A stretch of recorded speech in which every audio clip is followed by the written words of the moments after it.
Hello दोस्तों, तो ये हमारी कहानी का भाग 30 है। अगर आप लोगों ने इस कहानी के पिछले भागों को नहीं देखा है तो जाकर देख लीजिएगा। चलिए कहानी की इस भाग को शुरू करते हैं। मैं जा रहा हूँ उसके घर, बताता हूँ आयु को कि उसके उस महान पति ने क्या किया है। छोड़ूंगा नहीं मैं उसे। सत्यम जी, ऐसे गुस्से में काम खराब होता है। अभी हमें पूरी बात का पता नहीं है, ऐसे में ये जल्दबाजी। तुम चुप रहो, मैंने तुम्हारी राय नहीं मांगी। सत्यम ने गुस्से में कहा तो दरवाजे पर खड़ी राधिका सहम कर 2 कदम पीछे हट गई। सत्यम, ये क्या तरीका है बात करने का? और क्या कहा उसने? भाई, भाभी माँ की हालत देखी ना आपने? देखी है। और हाँ, देखी है। और जितनी तकलीफ तुम्हें हो रही है ना, उससे ज़्यादा मुझे हो रही है।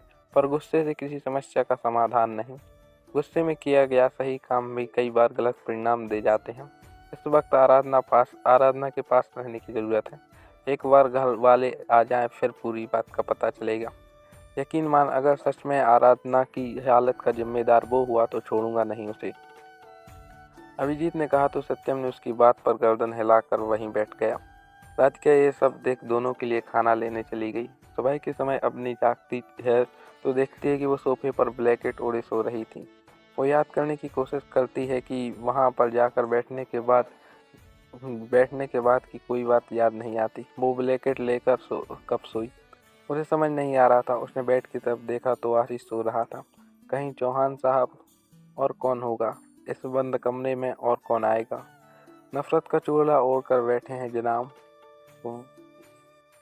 वफाएं निभाएंगे पर किसी को खबर नहीं होने देंगे। प्यार है और परवाह भी, पर जिससे है उसी से छुपाना है। सोचते हुए अपनी खुद में मुस्कुराने लगी और उठकर ब्लैंकेट फोल्ड करके कवर्ड में रखा। फिर आशीष की तरफ देखा। बाहर बाहर की गुनगुनी धूप उसके चेहरे पर पड़ रही थी। वो मुस्कुराते हुए उसके पास आई और बोली, गुड मॉर्निंग चौहान साहब।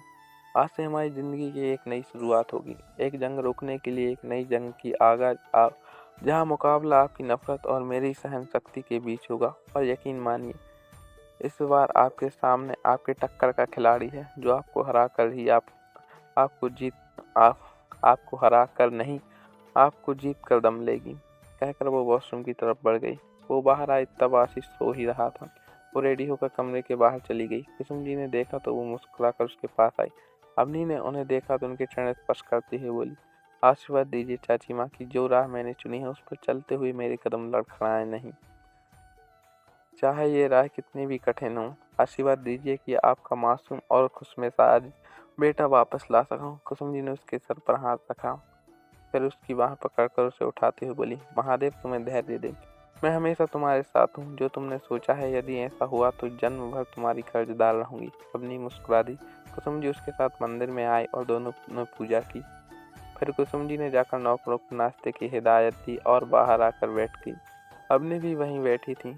मेरे लिए कोई काम हो तो बताइएगा। कुसुम जी ने उसकी तरफ देखा।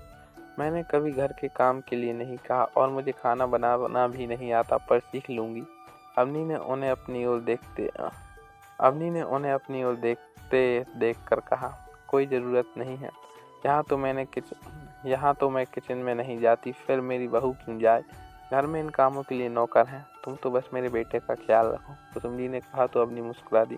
तभी सेविन्या वहाँ आते हुए बोली, माँ कहाँ हैं आप? कब से आवाज़ दे रही हूँ। क्या हुआ? बाल बना दीजिए ना, कॉलेज के लिए देर हो रही है। यहीं पर हमारी कहानी के इस भाग का अंत होता है। अगर आप लोग को हमारी कहानी अच्छी लग रही हो तो वीडियो को लाइक करके चैनल को सब्सक्राइब करें। मिलते हैं नेक्स्ट वीडियो में।